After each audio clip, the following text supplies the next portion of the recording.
수고하십니까?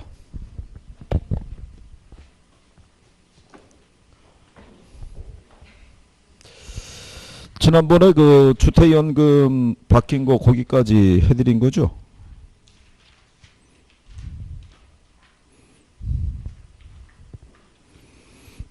그리고 이제 그 368페이지에 보면 우리나라의 주택저당 채권 유동화 제도라고 있죠. 예. 이건 이제 우리나라의 이제 주택금융공사가 운영하고 있는 구성인데요. 거기 보시면은 1998년에 자산 유동화에 관한 법률이라는 것이 제정이 되면서 주택저당증권을 이제 발행할 수 있는 이제 근거가 마련이 됐다라고 생각하시면 돼요. 이게. 그러니까 그 이전에는 우리나라 현행 민법상에는 소유권하고 저당권을 분리해서 거래할 수 없었어요. 그래서 이제 이 법에 의해서 거기까지는 시험 지문에 한번 나온 거예요. 우리나라에서는 자산 유동화에 관한 법률에 의해서 주택 저당 증권을 발행하고 있다. 이렇게 보시면 되겠고, 이게 이제 발행하게 되는 게 거기 보면은 코모코라고 있어요. 네 번째 줄에 보면 한국주택저당채권 유동화 주식회사라고 있죠. 예, 얘네도 그 MBS를 발행한 선례가 있어요. 그래서 이게 아주 오래전에 여러분 시험에 한번 나온 적이 있어요. 이 코모코에 의해서 우리나라에서는 과거에 주택저당증권을 발행한 선례가 없다. 그래서 틀린 지문으로 나온 적이 있어요. 그래서 이 코모코하고요 신용보증기금하고 합쳐가지고 그 이제 주택금융공사가 이제 설립이 된 거예요. 그러면 이제 이 한국주택금융공사의 MBS 발행 구조라고 해놨죠. 요거는 이제 이렇게 생각하시면 돼요.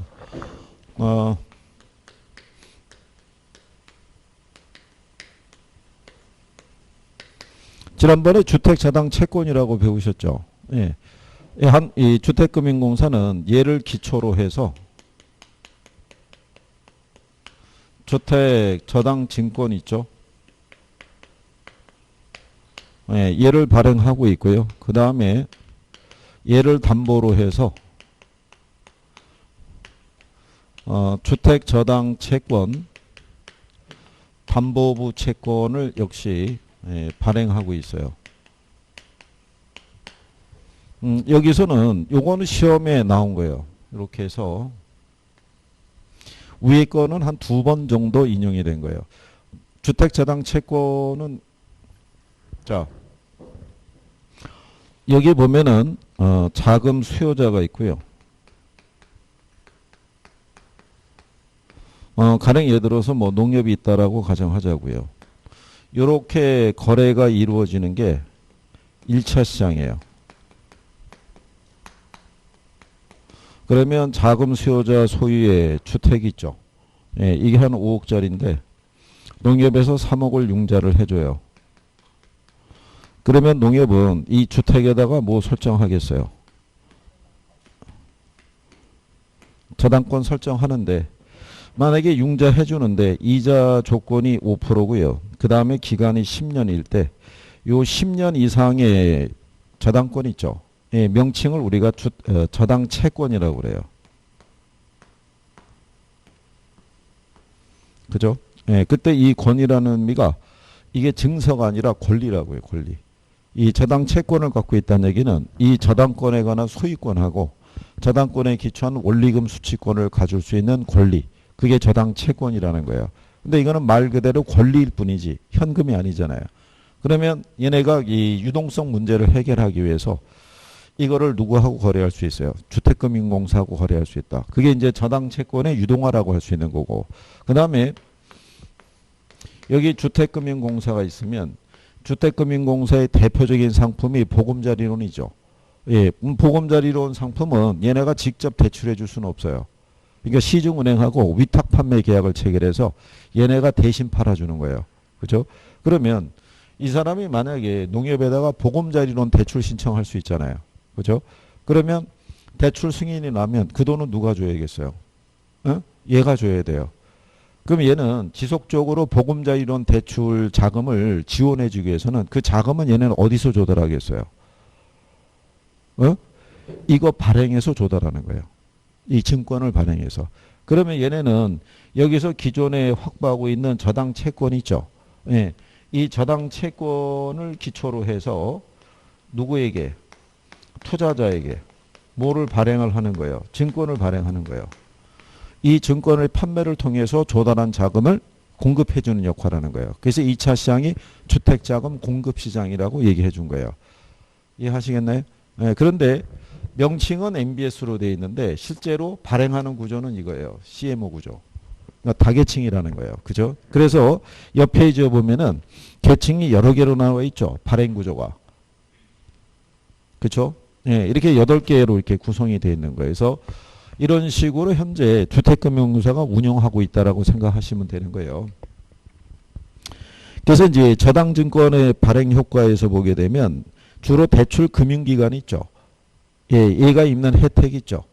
예, 그런 정도가 이제 우리 앞에서도 한 거죠. 그게 이제 장기 대출에 따른 자금의 고정화 현상을 피할 수 있다라고 해놨죠. 예, 왜냐하면 얘도 장기 대출을 해줄 수 있어요. 그죠? 근데 얘는 대출해 주는 이 돈을 어디서 조달하냐면 은행 고객들로부터 예금 받아가지고 이거 대출해 주는 건데 고객이 맡긴 예금은 단기 자금이잖아요. 근데 이게 장기로 전환되고 난 다음에 채권만 갖고 있는데 이거 매매하게 되면 현금이 다시 들어올 수 있죠. 예, 그러면 얘네 입장에서는 자금이 잠기는 게 완화될 수 있겠죠. 돈이 계속 돌아가니까. 그죠? 그런 현상이 나올 수 있다는 거예요. 그거는 우리가 지난 시간에 했던 거랑 똑같다라고 생각하시면 돼요. 다만 이제 우리나라에 이런 제도가 역시 우리나라도 운영이 되고 있다는 거.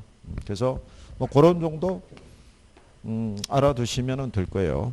그래서 여기서 이제 주안점은 2차 시장에서는 주택자금을 공급해주는 역할을 하고 있다는 거. 그죠? 주택금융공사가 이걸 발행하고 있는데 실제 구조는 이거라는 거. 이것도 시험에 한번 나온 적이 있어요. 우리나라에서 발행되는 주택자당증권은 대부분 다계층 자당채권이다. 맞는 표현인 거예요. 그래서 그렇게 구성이 돼서 나온 게 있어요. 그 다음에 370페이지 하단에 가면 이 부동산 투자회사라고 돼 있죠. 예, 여기 또 정리해 보시는 거예요.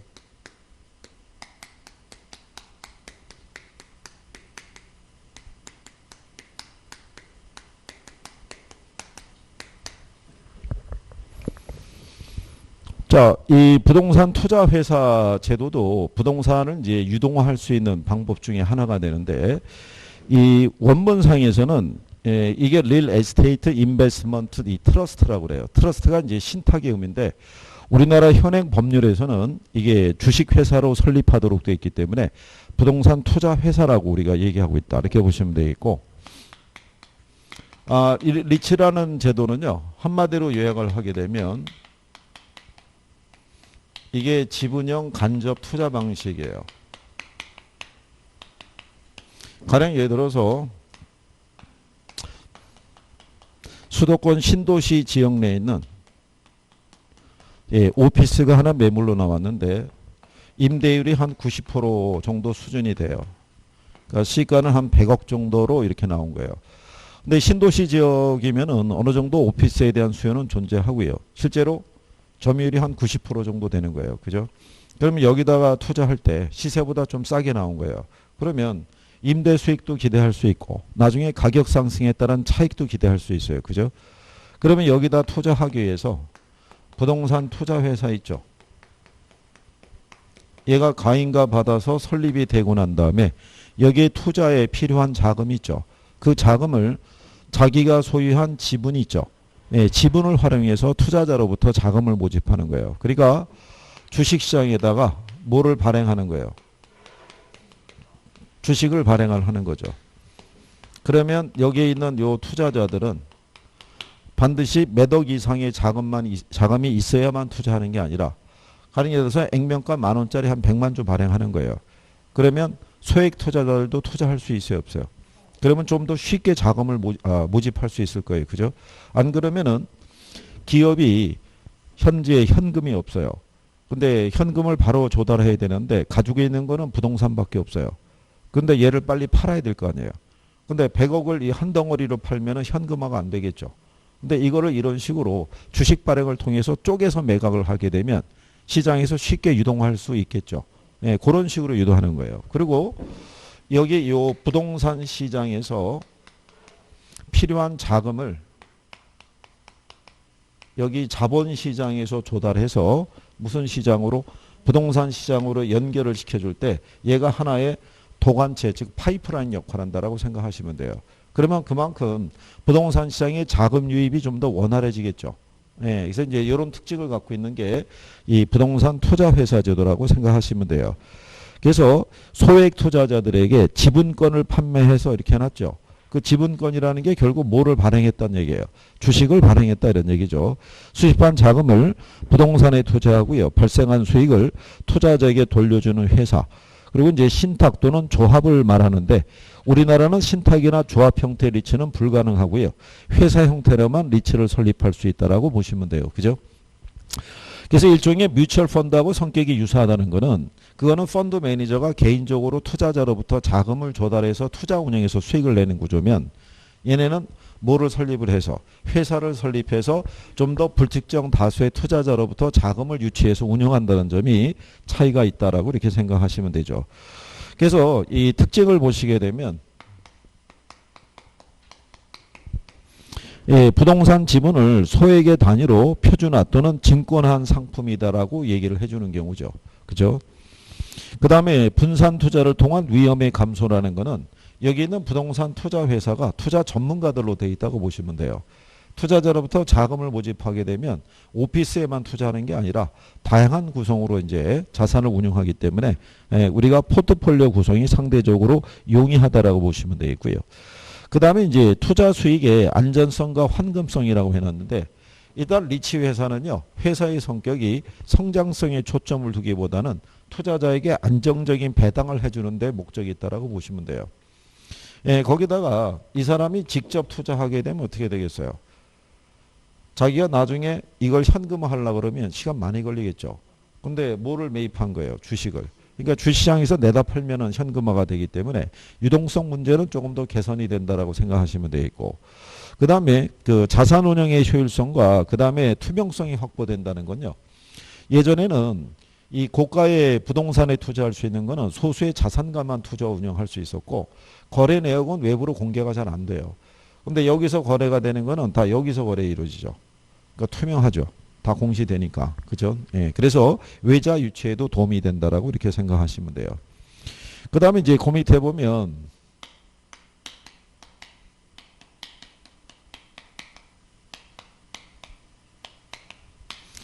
부동산 투자회사 법상에 이 부동산 투자회사 제도가 있을 때요.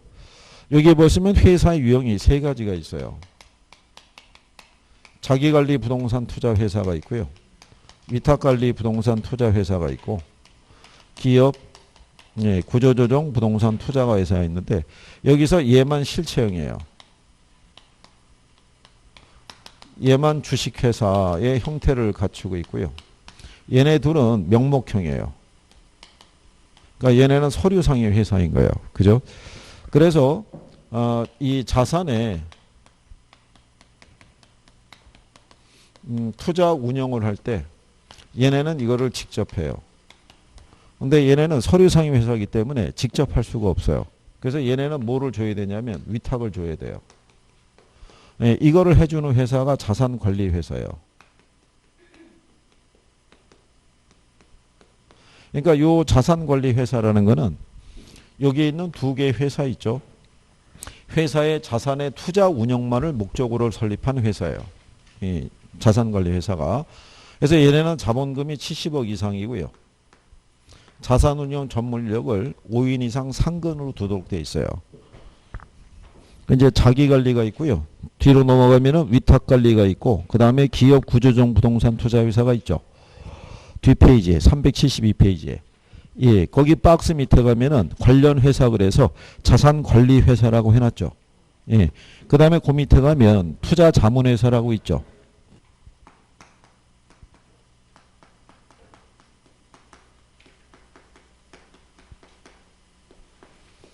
요 투자자문회사는 어떤 애냐면 여기 있는 자기관리 있죠. 그 다음에 여기 있는 자산관리 있죠. 예, 얘는 얘들의 업무를 대행해 주니까 얘네들이 만약에 어디다 투자할 때 부동산 개발 사업이 있죠. 예, 여기에 투자할 때는 반드시 이 투자자문회사에 이거를 받도록 돼 있어요. 자문 및 평가를 그러니까 여기 있는 이 투자자문회사의 성격이 대부분 감정평가 법인들로 돼 있어요. 예, 감정평가사의 업무 중에 하나가 개발 사업의 타당성 분석을 해주는 게 주요 업무 중에 하나예요. 그러니까 얘네들에게 이것만 받는 거예요. 자문이 평가를 받는 거지 얘네가 자산의 투자 운영을 하는 건 아니라고요. 자산의 투자 운영을 얘가 하거나 아니면 얘네가 직접 하는 거예요. 무슨 말인지 이해하시겠죠? 예. 그래서 작년에 여러 번 시험에 인용이 됐던 것 중에 하나가 뭐냐면 여기 있는 애들도 나름대로 어떤 이제 공신력이나 어떤 이제 직원에 대한 윤리 기준 이런 걸 필요해요. 그래서 뭐를 가지고 있냐면 이걸 갖고 있어요. 내부 통제 기준을. 내부 통제 기준. 그러니까 내부 통제 기준을 갖고 있어야 되는 거는 얘하고 얘만 갖고 있어야 되는 거예요. 얘들은 서류 상위 회사이기 때문에 이 조건을 요구하지 않아요. 근데 작년에 여러분 시험에는 얘한테 그걸 요구한 거예요. 그래서 이제 틀리게 지문을 활용한 적이 있어요. 자, 그래서 이제 그 내용이 있고요. 그 다음에 이제 옆 페이지에 가시면 부동산 투자 회사법이라고 있죠. 네, 거기도 기억해야 돼요.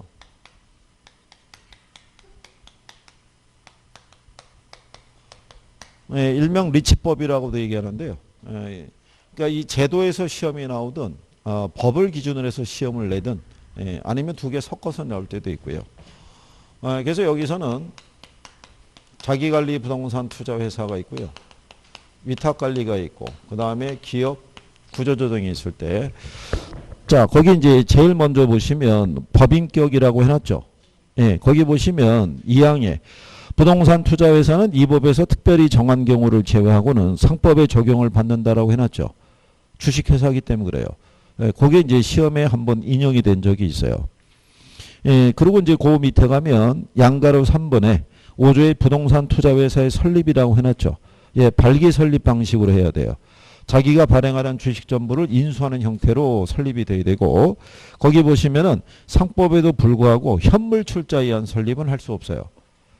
예, 최저 자본금 이상을 갖추기 전까지는 신주를 발행할 수도 없고 그게 시험에 한번 답으로 나온 거예요.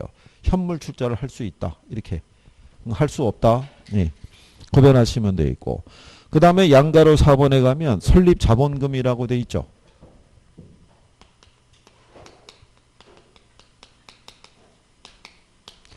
얘는 5억이고요. 얘네들은 3억이에요. 이것도 시험에 한 3번 나온 거예요. 답으로도 한번 나왔어요. 자기관리 부동산 투자회사의 설립 자본금이 3억이라고. 예, 이거 시험에 자주 나오는 지문이기 때문에 구별은 해 두셔야 돼요. 그리고 이제 그 설립 자본금에 대해서 정리하시면 되겠고 그 다음에 이제 뒷장으로 넘어가시게 되면은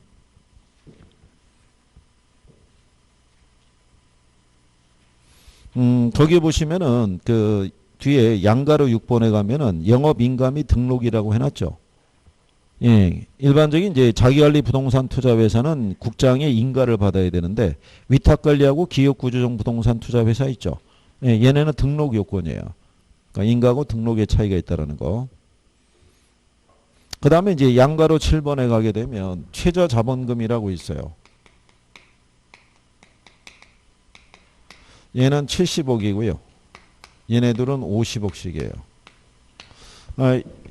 얘보다는 자주 출연하진 않지만 그래도 한두 번 인용이 된 적은 있어요. 그래서 최저 자본금에 대한 거.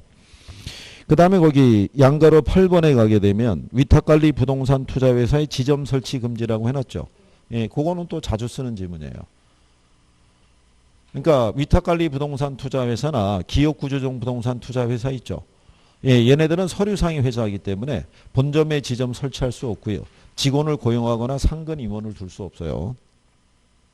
그 다음에 이제 그 밑에 양가로 9번에 가게 되면 주식의 공모라고 해놨죠. 이거는 이제 공개 모집하는 거예요. 일반 투자자로부터. 그래서 그 요건을 보시게 되면은 옆에 그 74페이지 맨 마지막 줄 있죠.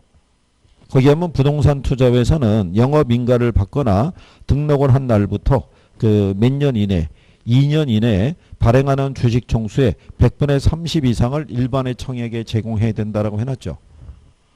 위에 것까지 이제 맨 마지막 줄에서부터 그 위에 것까지 옆 페이지. 그래서 100분의 얼마? 30. 공개 모집해야 돼요. 근데 얘는 이 조항을 적용받지 않아요. 이거를 얘네는 이것도 가능해요. 얘는 반드시 공모 조항이 적용되는 건 아니고 소수의 기관 투자자로부터 이 자금을 모집할 수도 있어요. 그래서 3호도 가능하다. 여기 X라고 해준 거는 얘한테만 적용되는 특례 사항이에요. 특례. 그래서 4가지 정도 있으니까 예, 그렇게 구별하시면 될 거예요.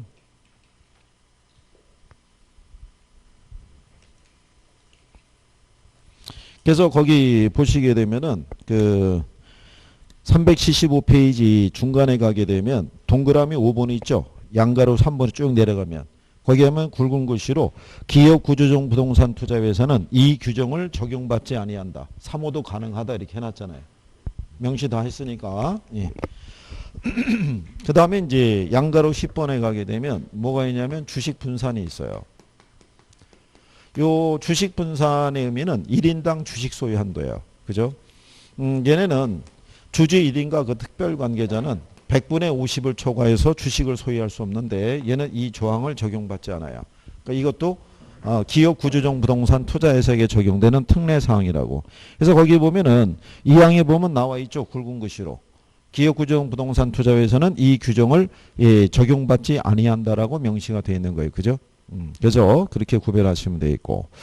그 다음에 이제 뒤로 넘어가셔가지고 나중에는 우리가 그 밑으로 내려가면 양가로 12번에 현물 출자가 있고요. 옆 페이지에 가면 양가로 13번에 자산의 투자 운영 방법이 있죠. 나중에 여기도 추가적으로 조금은 더 하시고는 들어가야 될 거예요. 예, 근데 이제 지금은 그 밑에 가면은 377페이지 하단에 가면은 양가로 14번에 자기관리 부동산 투자회사의 자산운용 전문 인력이라고 있죠. 예.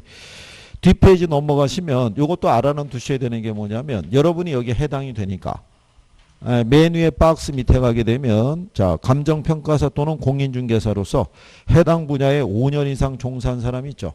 예, 부동산 투자회사의 자산운용 전문 인력으로 등록이 될 수 있어요. 이게 여러분 시험에 한 2번 나온 거예요. 그러니까 가능하다라는 거 알아두시면 되겠고요. 그 다음에 그 밑으로 가면은 양가로 16번에 자산관리사 나와 있죠. 자본금이 얼마? 70억 이상. 자산운용 전문 인력을 몇 사람 이상? 5사람 이상. 근데 그거는 외우려고 생각하지 마시고요. 여기 보시면 얘하고 같죠. 얘가 70억이잖아요. 얘도 얼마? 70억. 자산운용 전문 인력을 얘도 5사람 이상, 얘도 5사람 이상이에요. 그러니까 원래는 얘가 해야 될 건데 이걸 별도로 설립해서 위탁을 주니까 기본 요건이 같아요. 그러니까 외우려고 생각하지 말고 자기 관리하고 같다 이제 이런 식으로 인식을 하시면 돼요. 그리고 이제 부동산 투자 자문회사라고 밑에 나와 있죠. 예. 그러니까 걔는 자본금이 얼마 이상이냐면 10억 이상이고요. 자산운용 전문 인력을 3사람 이상 상근으로 둬야 돼요. 근데 여기 애들은 감정평가 법인이니까 기본적으로 소속 평가사들이 있기 때문에 요거는 기본적으로 충족이 된다고 보시면 되고요. 옆 페이지에 양가로 18번에 가게 되면 요게 있어요. 네, 처분 제한이 있는데 부동산 투자 회사는요. 국내 부동산은 몇 년 이내? 1년 이내는 처분하면 안 돼요. 그 다음에 국외 부동산 있죠. 얘는 정관에서 정하란 얘기는 자율로 맡긴다는 거예요. 자율로.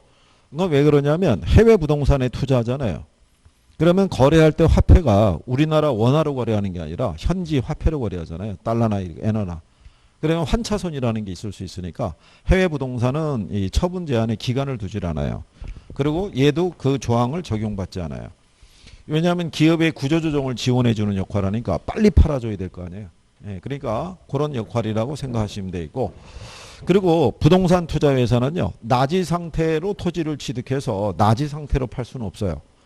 예, 반드시 개발을 하고 난 이유가 아니면은 처분이 안 된다라고 생각하시면 돼요. 무슨 말인지 아시겠죠? 그래서 거기 그 379페이지 상단에 가면 박스 있죠? 박스. 그 밑에 가면은 굵글글씨로 해놨잖아요. 부동산 투자회사는 건축물이나 그 밖에 공작물이 없는 토지는 해당 토지에 부동산 개발 사업을 시행한 후가 아니면 그 토지를 처분해서는 안 된다 이렇게 해놨잖아요. 그래놓고 그 밑으로 가면은 동그라미 3번에 기업구조적 부동산 투자회사는 자 1회 규정을 적용받지 아니한다라고 또 표시해놨어요. 그죠? 그 다음에 양가로 19에 가게 되면 자산 구성이라고 있어요. 여기 있는 부동산 투자회사는요. 매 분기 말 현재 총 자산의 몇 프로 이상 80% 이상을 부동산 관련 유가증권 및 현금으로 구성이 돼 있어야 되고요. 이 중에 70% 이상이 뭐여야 되냐면 부동산이어야 돼요. 근데 얘는 이 조항을 적용받지 않아요. 여기는 요거 네 가지가 특례사항이에요. 네 가지가. 근데 착각하신 분들이 있던데 얘도 70% 요건은 있어요. 그래서 이거 70%라고 이거 70%라고 착각하는데 이 70%는 성격이 틀린 거예요. 얘네가 구성하고 있는 70%는 부채 상환용 부동산이라든가 구조 대상 조정 기업 구조 조정 대상 관련 부동산 있죠. 그걸로만 채워 있으면 된다는 거예요. 일반 부동산이 아니란 얘기예요. 예, 그러니까 요건이 틀리다고 생각하셔야 돼요. 무슨 말인지 아시겠어요? 예. 자, 그래서 이제 그런 내용들을 적용을 하신 거고요. 그 다음에 뒤로 넘어가셔서 양가로 21번에 가면 28조의 배당이라고 있죠. 예, 요거는 참고해도 된다고 그랬어요. 이게 한시적으로 내년 연말까지는 그죠? 예, 예외적인 조항이 적용이 되는 거고 내년 연말 지나면은 다시 또 원래 상태로 되돌아가는 거예요. 그러니까 한시적으로 운영하는 거는 예, 거의 활용을 안 한다고 보시면 돼요. 그죠? 그 다음에 이제 옆 페이지에 가시게 되면 양가로 22번에 차입 및 사채 발행이라고 해놨죠. 아, 그것도 가끔 시험에 나와요. 부동산 투자회사는 금융기관으로부터 자금을 차입할 수 있어요. 차입할 수 없다 그러면 틀리는 거예요. 무슨 말인지 하시겠나요? 그래서 이제 그 차입을 하는 경우에는요, 이 자기 자본의 2배를 초과할 수는 없어요. 근데 주총의 특별 결의가 있으면 10배의 범위 안에서는 자금을 차입할 수 있다라고 보시면 돼요. 그죠?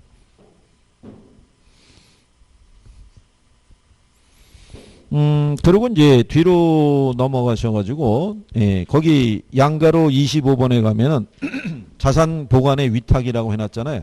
예, 그거는 그냥 설명만 잠깐 들으시면은 이런 거예요. 얘네가 명목회사잖아요. 그러니까 자산의 투자 운영은 얘가 해주겠죠. 근데 얘한테 투자 운영하지 않았을 때 얘네가 보유하고 있는 자산이 있죠. 예, 그거는 얘네가 서류상의 회사니까 얘네가 보관할 수가 없어요. 예, 그래서 별도의 얘네 자산을 보관하는 기관이 있는 거예요. 그래서 여러분들이 거기 나와 있는 예, 신탁업자라든가 한국토지주택공사, 그 다음에 캠코 아시죠? 자산관리공사. 예, 이런 애들이 그 자산을 보관하고 있다라고 생각하시면 돼요. 그죠? 그래서 이제 그런 내용이다라고 보시면 되겠고요. 그 다음에 이제 그 옆 페이지에 가게 되면은요,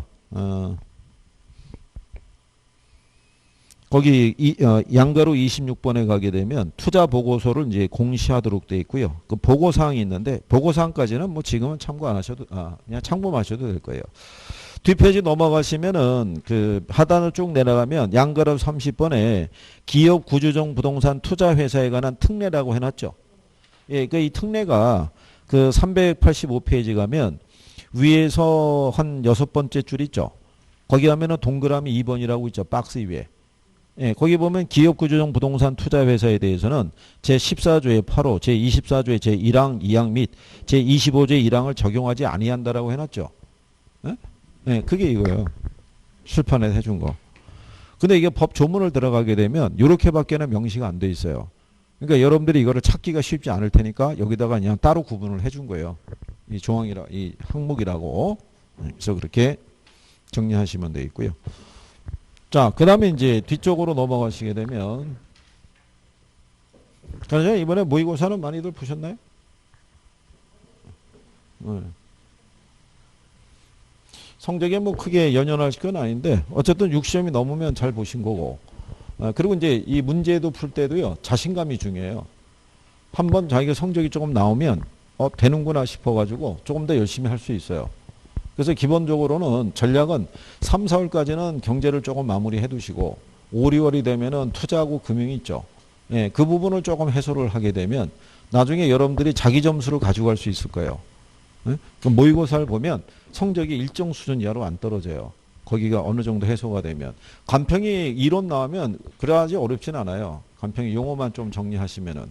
그러면 이 안에서 모의고사를 보든 아니면 외부의 어떤 모의고사를 보든 기본적으로 여러분들이 풀어낼 수 있는 단초가 돼요. 예, 그게 이제 잘 가다듬어지게 되면 실전에 가서도 그게 가능한 거죠. 그렇지 않겠어요? 그러니까 조금 더 부단하게 하시면은 될 거예요. 그죠? 이게 가만히 왔다 갔다 한다고 되진 않아요. 개인적인 노력은 해줘요. 아, 이게 학원에 와서 이거 출석부에 도장 찍으면 합격시켜주면요. 뭔 걱정이 있겠어요. 그죠? 예, 선생도 대충 와가지고 뭐 세상 돌아가는 얘기나 좀 하다가 돌아가면 되죠. 다 출석부에 도장 찍었는데 무슨 걱정이 있겠어요. 그죠? 이거는 1년 개근했다고 합격 자격증 주는 건 아니잖아요. 그죠? 그러니까 열심히 해야 돼요. 열심히. 떨어지면 나중에 이것도 후유증이 심각한 거예요. 한 달 가요. 합격을 해도 한 달 가고 떨어져도 한 달 가요. 떨어져도. 그죠? 그리고 떨어지면은 괜히 자격지심 생긴다고요. 그죠? 박한 양반이 괜히 한번 쳐다봐도 괜히 내가 떨어졌다고 쳐다보나 그래가지고 괜히 또 욱하는 성격에 그죠? 당분간 아침밥 없다는 둥 막 이렇게 할 수도 있고 그런 거예요. 그죠? 되면 뭐 당당한 거죠. 그죠? 예? 예. 되면은 이게 원래 이 공부하면요 체중이 좀 불어요. 체중이 앉아서 공부만 하다 보니까 그죠? 그럼 나중에 합격하면은 웃으면서 뺄 수 있어요. 그렇잖아요. 떨어지면 새벽에 후드티 하나 눌러 쓰고 그죠? 예, 남들 안 다닐 때 뛰어야 돼요. 얼마나 힘들겠어요. 열심히 좀 해주시고. 예. 자, 그 다음에 이제 뒤로 가시면 부동산 개발금융이라고 해놨죠.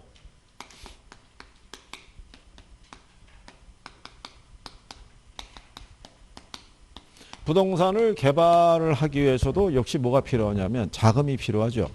그 자금 조달 방법 중에서 가장 대표적인 게 프로젝트 금융이에요. 예, 지난번에 설명해 드렸지만 이 금융이라는 게 자금의 융통이잖아요. 그죠? 그러니까 요 프로젝트의 기초에서 뭐를 조달하는 거예요? 자금을 융통하는 방식이라고 생각하시면 돼요. 그렇죠? 예. 이게 이제 구성을 보면요.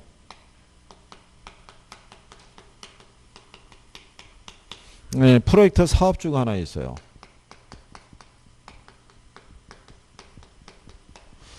얘네가 만약에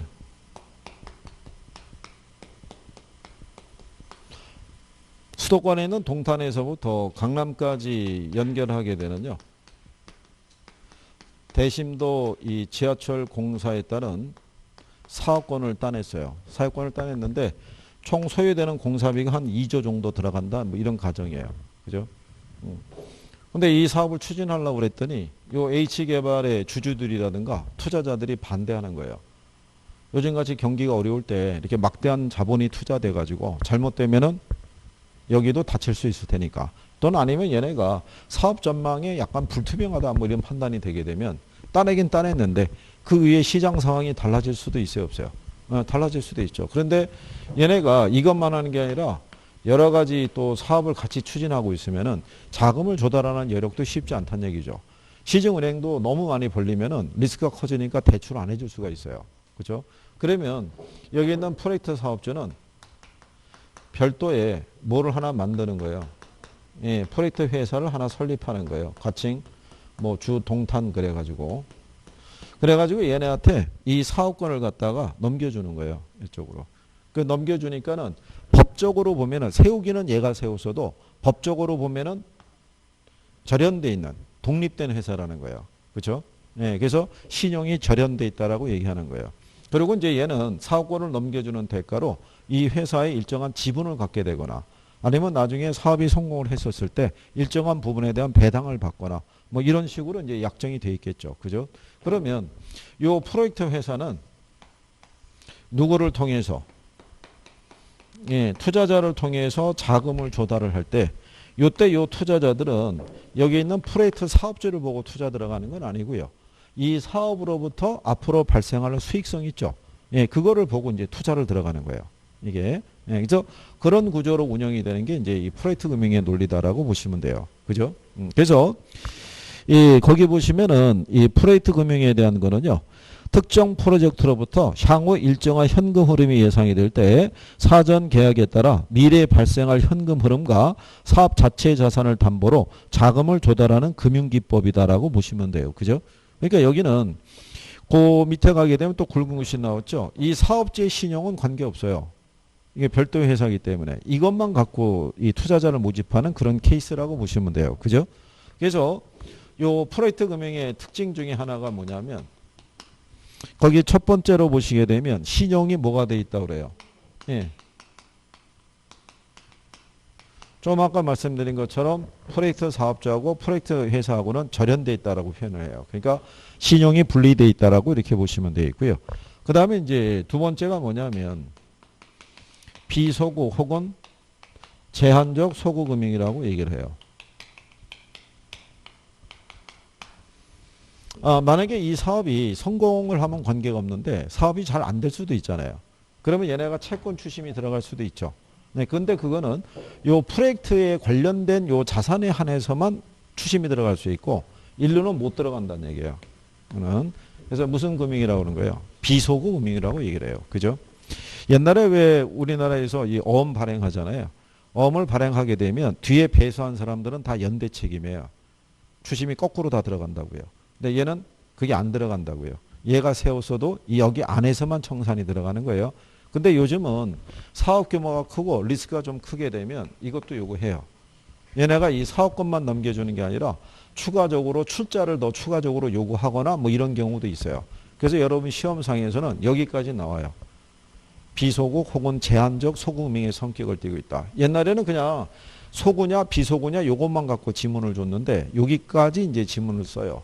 그래서 그 정도 보시면 되겠고, 그 다음에 부의 금융 효과라고 있어요.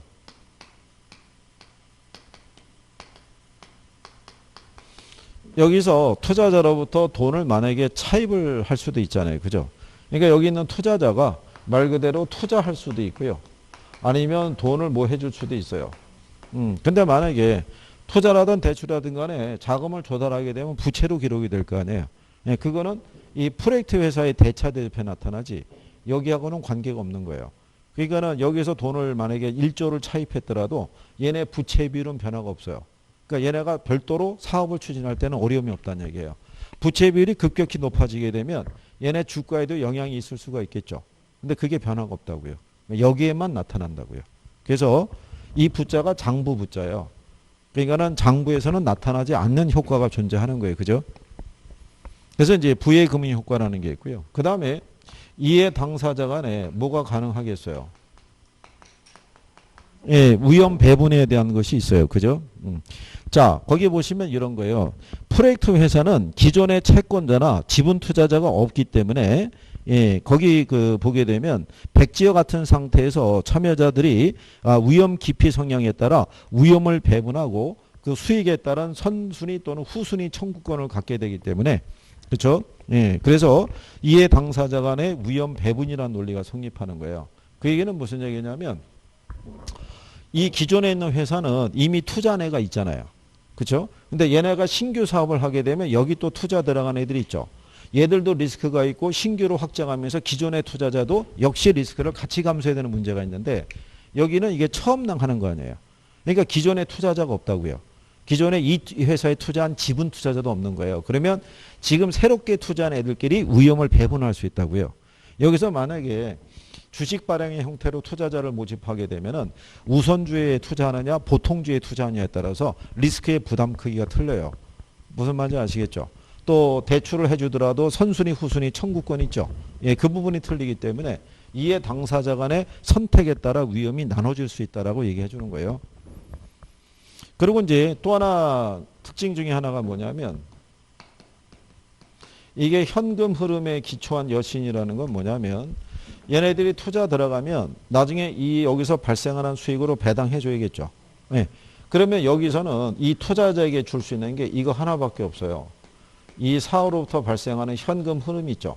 이걸 가지고 줘야 되는데 이거를 이 프로젝트 회사가 관리하도록 하거나 아니면 시공사나 시행사가 관리하도록 하게 되면 자금의 흐름이 불투명해질 거 아니에요. 그러니까 여기 있는 이 투자자들 입장에서는 이 현금 흐름은 별도의 결제 위탁 계정이 있죠. 이거를 만들어, 이걸 에스크로 어카운트라고 그래요. 요거를 만들어서 이 계정을 통해서만 현금 흐름을 관리하도록 되어 있어요. 그러니까 이제 어떻게 관리하냐면, 여기 이제 만약에 은행이 있잖아요. 은행이 얘는 워낙 리스크가 크기 때문에 얘한테는 대출을 못 해주겠는데 얘네가 만든 이 회사 자체의 프로젝트는 꽤 괜찮은 것 같아요. 그러니까 일로 이렇게 대출도 해줄 수 있겠죠. 근데 혼자서 은행 혼자서 1조 이상의 금액을 대출해 주기는 어려워요. 그럼 만약에 농협이 주관은행이 되고 몇 개 은행이 모여서 연합해서 돈을 빌려줄 수 있어요. 그걸 우리가 신디케이트 론이라고 그래요. 그래서 걔네들이 별도의 이 계정을 만들어서 여기를 통해서 이 흐름을 관리하겠다는 거예요. 무슨 말인지 아시겠죠? 그런데 얘네가 대출을 해주지 않고 사업이 괜찮다고 싶으면은 얘네가 이렇게 지분 투자자로 참여할 수도 있겠죠. 예, 그거는 우리가 조인트 벤처라고 그래요.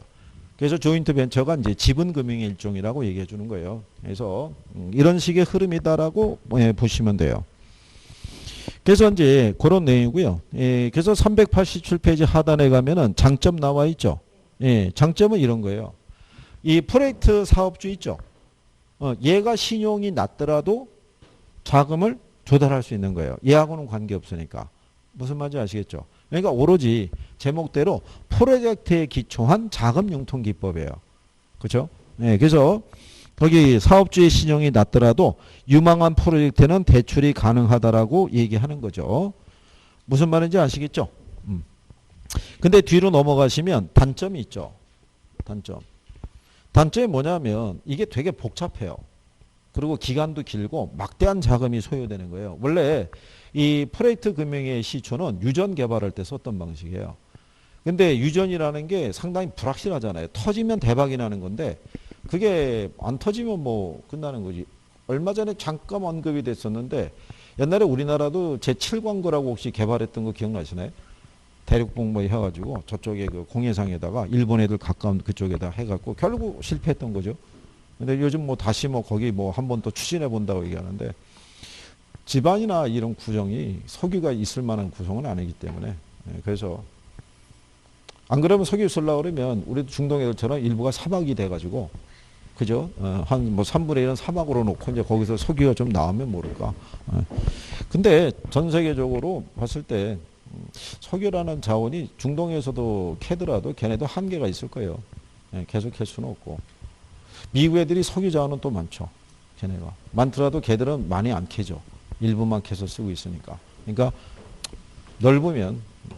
그러니까 어쨌든 뭐 그런 거예요. 그래서 상대적으로 여기 돈을 빌려준 금융기관들은 높은 금융비용을 요구해요. 이자가 비싸다는 얘기죠. 그러니까 사업이 불확실하니까 그렇죠. 그러니까 일반의 저기 제일금융권들은 웬만하면 투자 안 해요. 여기다가 리스크 크니까. 그러니까 결국은 얘네가 이제 누구랑 손잡냐면 저축은행 있죠. 얘네랑 손잡고 들어갔다가 망하는 거죠. 분양이 안 되면. 그래서 저축은행 몇 개가 날라갔는데, 근데 날라간 이유 중에 하나가 뭐냐면 그 대출을 해주는 저축은행의 고임원들이 일종의 뭐 리베이트라고 그러죠. 대출에 이제 뭐 이런 식으로 해가지고 무리하게 대출을 또 많이 해준 거죠. 그래서 이제 그런 경우가 있다고 보시면 되겠고요. 그 다음에 이제 그 밑에 가면요. 프로젝트 금융에서의 과세 문제 있잖아요. 이거는 여러분 시험에 이거 한번 답으로 준 적이 있어요. 그 밑에 가면 굵은 글씨로 일정한 요건을 갖춘 프로젝트 회사는 법인세 감면을 받을 수 있다라고 해놨죠. 이게 답이었어요. 그 문제. 답이었는데 이게 되게 복잡한 거예요. 그러니까 출제자가 아마 답을 구성하기 위해서 이렇게 문장을 쓴 것 같은데 우리나라에서는 그냥 세우면 과세 혜택을 받는 게 아니라 우리나라 현행 법률에 입각해서 회사가 설립이 됐을 때만 이 혜택을 받을 수 있어요. 그 구조가 되게 복잡한 구조예요. 그거를. 근데 얘를 답으로 주고 나머지 애들은 쉽게 틀리게 지문을 구성했기 때문에 답 찾는 데는 별로 어려움은 없었을 거예요. 그러니까 예를 들어서 뭐 이런 거죠. 이 자금은 얘네가 직접 관리한다든가. 그럼 틀릴 거 아니에요. 차주가 임의대로 관리한다. 뭐 이런 식으로 준 거니까요. 그 다음에 옆 페이지에 가게 되면요. 이 부동산 PF 관련 유동화 증권이라고 해놨죠. 이거는 그냥 간단하게 이렇게 보시면 돼요. 거기가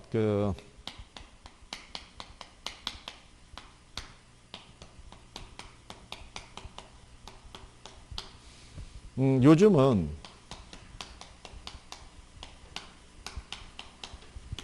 여기까지도 발행을 해요. 이게 이제 전자단기 사채라고도 얘기하는데 여기까지도 발행을 해요. 여기 보면 우리가 ABS라고 배우셨죠. 예, 그러니까 얘가 이제 뭘 갖고 발행하냐면 이 부동산 개발회사 있죠. 만약에 아파트 지어서 분양하죠. 예, 그럼 앞으로 뭐가 들어오겠어요? 중도금이 들어와요. 예, 이거 중도금에 기초해가지고 이걸 발행하는 거예요. 그걸 주겠다고. 그런데 이제 만기가 도래하잖아요. 근데 예정대로 뭐 중도금이 잘 안 들어오든가 분양이 예정만큼 잘 안 될 수도 있잖아요. 상한기일이 도래했잖아요. 얘네 입장에서는 현금이 딸리니까는 뭐를 해야 되죠? 기간 연장을 해야 될 거 아니에요. 그때 이걸로 바꿔주는 거예요. 차환시켜주는 거예요. 그러니까 이게 3개월짜리예요. 이게 CP라는 게 커머셜 페이퍼예요. 기업 어음이요. 어음 주고 기간 연장할 때. 그러면 얘보다는 당연히 이자를 어떻게 해야 돼요? 더 줘야겠죠.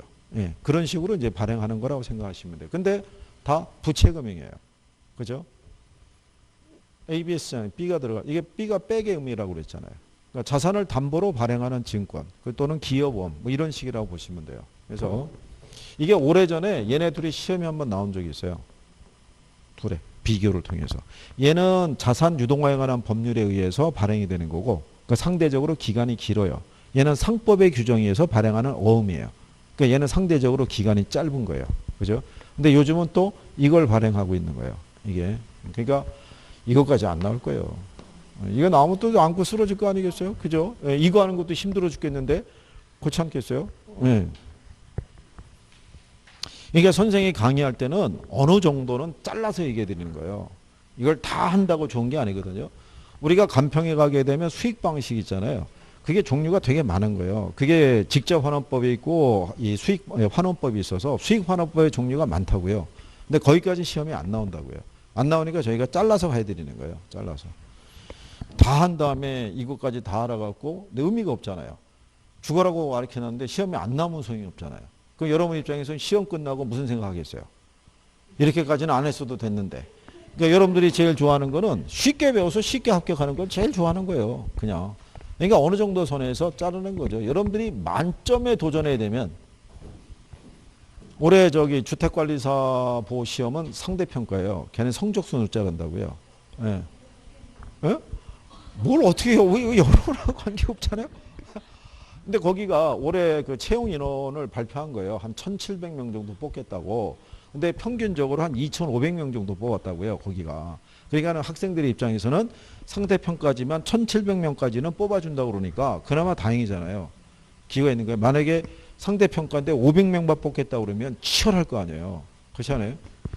여러분들은 지금 좋은 건 줄 아세요. 지금 절대평가니까. 그죠? 옆 사람이 되면 나도 될 수 있고 내가 되면 옆 사람도 될 수 있는 거잖아요. 그죠? 상대평가라고 하면 치열한 거예요. 그죠? 여기 안 나오면 계속 나오지 말라고 전화할 거예요. 카톡. 굳이 나올 필요 없어. 뭐 이렇게. 여기 계신 분들은 같이 나와서 있으면 옆에 인간을 계속 재울 거라고요. 그죠? 괜찮아. 자면서 들어도 돼. 뭐 이렇게.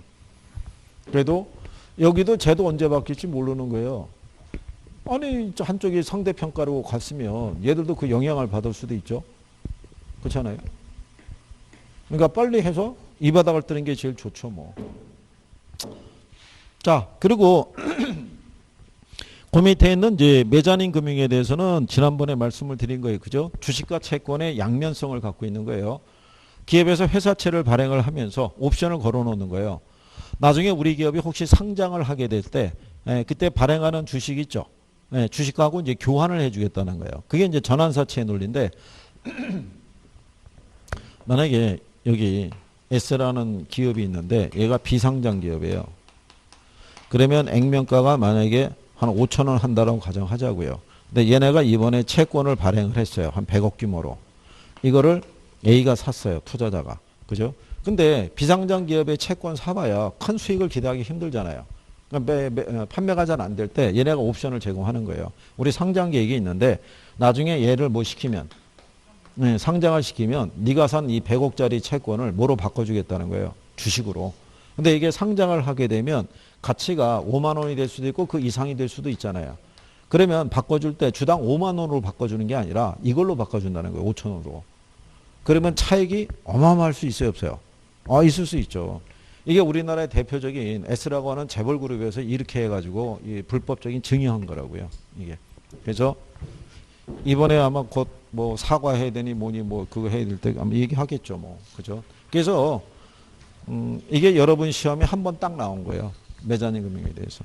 참고하셔도 돼요. 자, 그 다음에 이제 뒤로 넘어가셔서 403페이지에 가면 개발 및 관리론이라고 있어요. 잠깐 쉬었다가 여기서부터 하시죠.